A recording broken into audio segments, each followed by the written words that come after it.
जय हिंद प्यारे बच्चों। और कैसे हैं आप लोग? उम्मीद करता हूं कि बिल्कुल स्वस्थ होंगे और मस्त होंगे। प्यारे बच्चों, आज हम लोग पढ़ने वाले हैं वैद्युत द्विध्रुव के कारण किसी बिंदु पर विभव। तो वैद्युत द्विध्रुव के कारण जो विभव का व्यंजक हम लोग प्राप्त करते हैं, उस व्यंजक प्राप्त करने की दो स्थितियां होती हैं। एक होता है द्विध्रुव के अक्षीय स्थिति में और एक होता है निरक्षीय स्थिति में। तो आज हम लोग इस वीडियो में बात करने वाले हैं द्विध्रुव के अक्षीय स्थिति में किसी बिंदु पर द्विध्रुव के कारण वैद्युत विभव का व्यंजक क्या होगा। तो चलिए बिना देर किए हुए हम लोग वीडियो की शुरुआत करेंगे। तो देखिए, हम लोग मान लेंगे कि कोई वैद्युत द्विध्रुव AB है। कोई वैद्युत द्विध्रुव क्या भाई? AB है, जो -q आवेश और +q आवेश से मिलकर बना है और द्विध्रुव की लंबाई जो है वह 2l है, यानी यहाँ से यहाँ तक की लंबाई 2l है। ठीक है, और ये द्विध्रुव का मध्य बिंदु O है। इसका मतलब ये हो गया कि अगर टोटल लंबाई 2l है और ये मध्य बिंदु है, यानी आधी लंबाई l होगी और ये भी आधी लंबाई क्या होगी? l होगी। ठीक है भाई। द्विध्रुव का अक्ष क्या होता है? तो दोनों बिंदु आवेशों को मिलाने वाली रेखा जो होती है वही द्विध्रुव की अक्ष कहलाती है। हमें इसी द्विध्रुव के अक्षीय रेखा पर किसी बिंदु P पर वैद्युत विभव का व्यंजक प्राप्त करना है। ठीक है भाई। इसके लिए हम लोग क्या करेंगे भाई?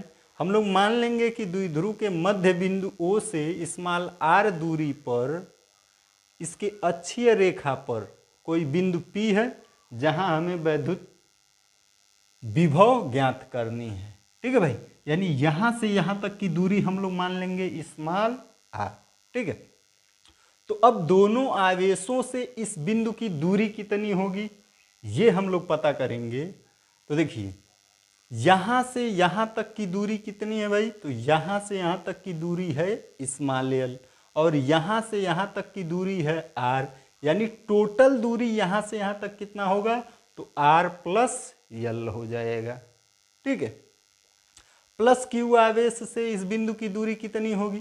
तो देखिए, यहां से दूरी r है और यहां से यहां तक की दूरी l है और हमको यहां से यहां तक की दूरी चाहिए। तो हम क्या करेंगे भाई? इस r वाली दूरी में से r में से क्या करेंगे? ये l माइनस कर देंगे तो हमें यहाँ से यहाँ तक की दूरी क्या हो जाएगी भाई? मिल जाएगी। यानी ये दूरी होगी B से P तक की दूरी r - l। कोई दिक्कत?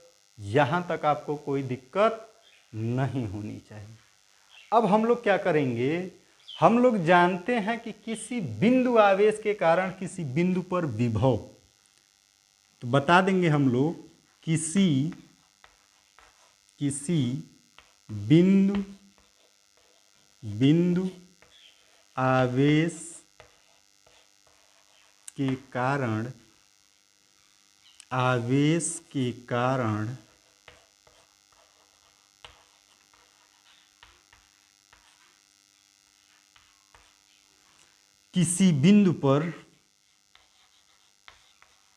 किसी बिंदु पर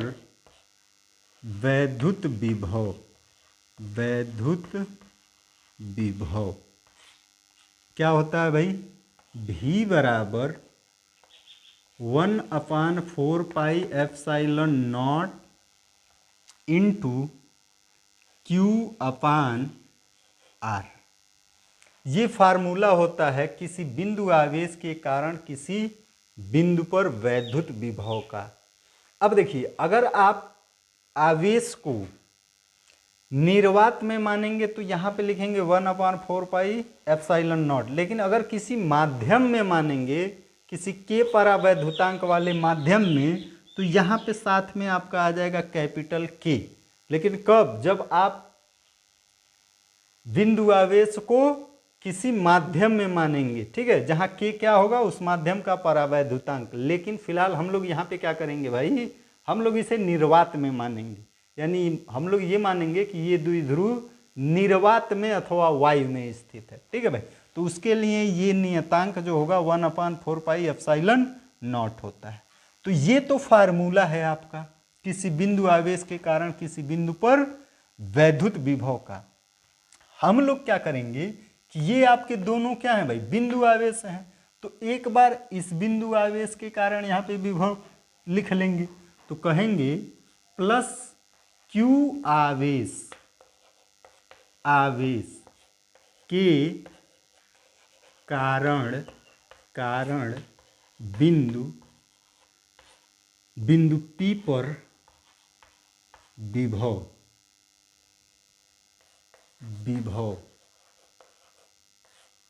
V1 बराबर, इसको हम लोग V1 से लिख लेंगे, प्लस क्यू आवेश के कारण जो विभव हम लोग ज्ञात करेंगे भाई उसको हम लोग V1 से लिखेंगे। V1 बराबर 1/4πε0 क्यू अपान, ये क्या है भाई, दूरी, यानी जिस बिंदु आवेश के कारण आप निकाल रहे हैं और जिस बिंदु पर निकाल रहे हैं उनके बीच की दूरी।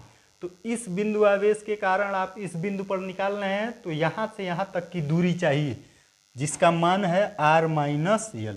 तो यहाँ पे हो जाएगा r-l। ठीक है भाई, ये हो गया आप लोगों का प्लस क्यू आवेश के कारण बिंदु P पर विभव।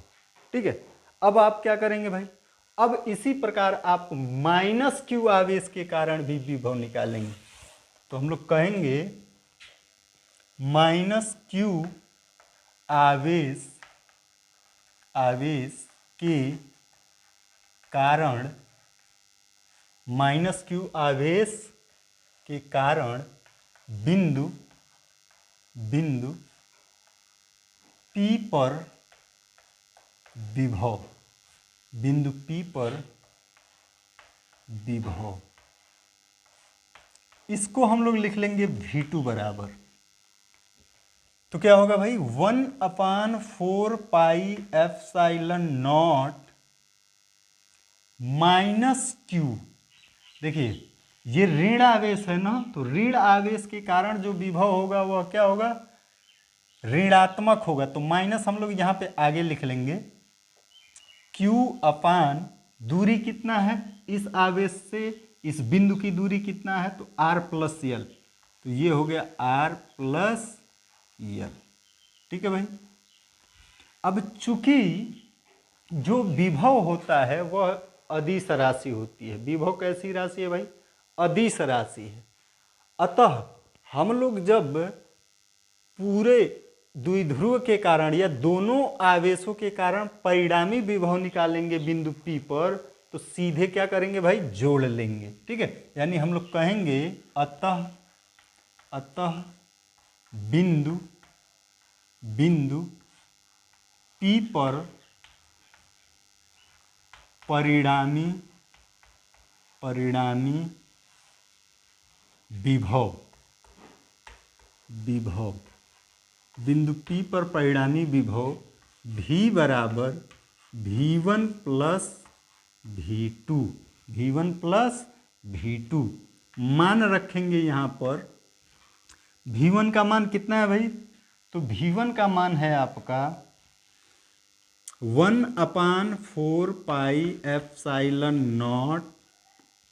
अब देखिए अगर आप चाहें तो 1/4πε0, समझिए ये मान आप यहाँ पे रखेंगे V1 की जगह और V2 की जगह ये वाला मान रखेंगे। ठीक है, और दोनों में आपका ये 1/4πε0 और साथ में ये Q क्या हो जाएगा भाई, कॉमन हो जाएगा। ठीक है, यानी 1/4πε0 और इंटू में Q कॉमन हो जाएगा। तो बचेगा क्या, ये और ये कॉमन हो गया, तो बचेगा क्या है यहाँ पर 1/r-l, 1/r-l। ठीक है भाई, V1 में से इतना बचेगा 1/r-l। ठीक है, और V2 में से क्या बचेगा, तो देखिए ये आपका बाहर निकल गया है, ये Q आपका बाहर निकल गया, तो बचेगा क्या, -1/r+l। ठीक है भाई, यहाँ तक कोई दिक्कत नहीं होना चाहिए।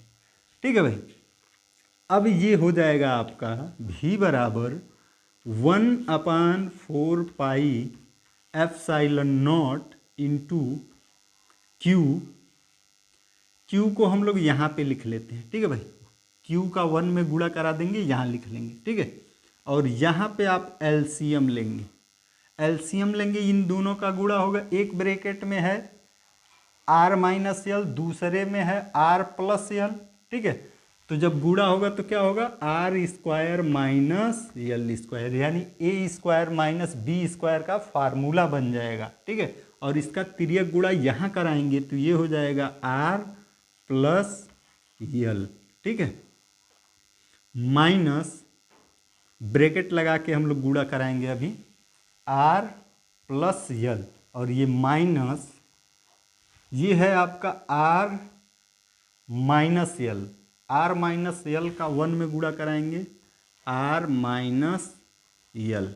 ठीक है भाई, अब देखिए ये हो जाएगा आपका v बराबर Q/4πε0 इंटू, जब आप ब्रैकेट तोड़ेंगे तो ये माइनस अंदर प्रवेश करेगा, तो ये स्मॉल आर जो है ये आपका माइनस होगा, और ये यल जो है वो प्लस में हो जाएगा। तो माइनस आर इस प्लस आर से कट जाएगा, और यल और ये माइनस गुणा होगा तो ये यल प्लस में हो जाएगा। तो दोनों यल प्लस यल क्या हो जाएंगे भाई, 2यल। और नीचे आपका है हर में R square minus L square, R square minus L square. ठीक है भाई, यहाँ तक आपको कोई दिक्कत नहीं होनी चाहिए। अब क्या करेंगे, तो अब हम लोग इस Q को यहाँ पे गुणा करा लेंगे। इस Q को यहाँ पे क्या करा लेंगे भाई, गुणा, या फिर हम लोग पहले इस यल स्क्वायर को छोड़ देते हैं। ठीक है, यहाँ पे कहेंगे हम लोग, चूंकि भाषा लिख लेंगे आप लोग, क्या भाषा में लिखा जाएगा यहाँ पे, तो यहाँ पे लिखेंगे हम लोग, चूंकि आर की तुलना में यल बहुत छोटा है, आर की तुलना में यल बहुत छोटा है, इसलिए आर स्क्वायर के तुलना में यल स्क्वायर को नगण्य माना जा सकता है।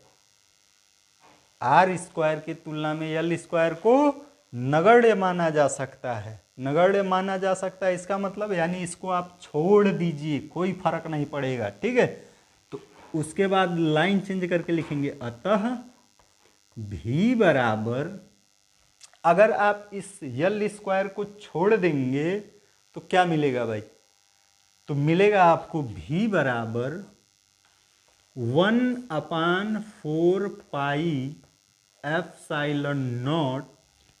ध्यान दीजिएगा, यहाँ पे हम लोग Q अब यहाँ से उठाकर इसके साथ गुणा करा देंगे, तो जब इसको यहाँ पे गुणा करा देंगे साथ में ही, ठीक है, इसको यहाँ पे गुणा करा देंगे तो यहाँ 1 बचा है, यानी 1/4πε0, और ये यहाँ आ गया तो ये कितना हो जाएगा, 2QL, या फिर इसको हम लोग ऐसे ही लिख लेते हैं, Q गुणे 2L।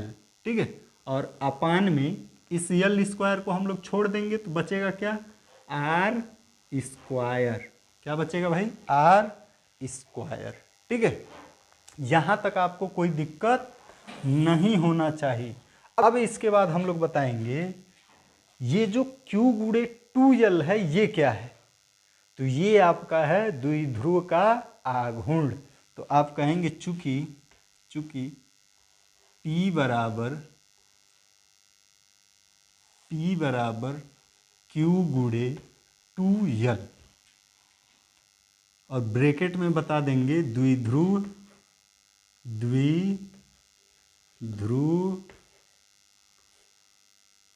का आघूर्ण, द्विध्रुव का आघूर्ण है। क्या है भाई, द्विध्रुव का आघूर्ण। ब्रैकेट में आप बता देंगे कि द्विध्रुव का क्या है, आघूर्ण है। ठीक है, तो यानी Q गुणे 2L के जगह पे हम लोग रख सकते हैं क्या भाई, P। तो कहेंगे अतः V बराबर 1/4 पाई एप्सिलॉन नॉट इंटू, इसके जगह पे हम लोग रख देंगे P, तो ये हो जाएगा आपका P बटा R स्क्वायर, P बटा R स्क्वायर। ठीक है, इसको डब्बा में बंद करेंगे और विभव का मात्रक क्या होता है, वोल्ट। ठीक है भाई, तो ये आपका प्राप्त हो जाएगा वैद्युत द्विध्रुव के अक्षीय रेखा पर किसी बिंदु पर वैद्युत विभव का व्यंजक। ठीक है भाई, तो बहुत ही आसान है। ठीक है, आप लोग क्या करेंगे भाई, हेडिंग बना लेंगे। हेडिंग के अंतर्गत इसके आधार पे आप भाषा लिखेंगे। मैं भाषा बोल दे रहा हूं। ठीक है, भाषा में क्या लिखेंगे, तो लिखेंगे माना एक वैद्युत द्विध्रुव AB, एक वैद्युत द्विध्रुव AB वायु अथवा निर्वात में स्थित है, वायु अथवा निर्वात में स्थित है। खड़ी पाई द्विध्रुव के अक्षीय रेखा पर, कहां पर भाई, अक्षीय रेखा पर द्विध्रुव के मध्य बिंदु से स्मॉल r दूरी पर एक बिंदु P है, जहां हमें वैद्युत विभव ज्ञात करना है, जहां हमें वैद्युत विभव ज्ञात करना है। खड़ी पाई, बस इतना भाषा पर्याप्त है। उसके बाद ये फिगर बनाएंगे और उसके बाद जैसे हमने लिखा है, जो काम हमने किया है वही काम आपको डिट्टो कर देना है। ठीक है भाई, तो उम्मीद करते हैं कि ये टॉपिक आपको बहुत ही बेहतरीन ढंग से समझ में आया होगा। तो अगर वीडियो पसंद आई हो तो वीडियो को लाइक कर देंगे, शेयर कर देंगे, और चैनल पर नए होंगे तो चैनल को सब्सक्राइब जरूर कर लेंगे। मिलते हैं हम लोग नेक्स्ट वीडियो में, तब तक के लिए धन्यवाद। जय हिंद।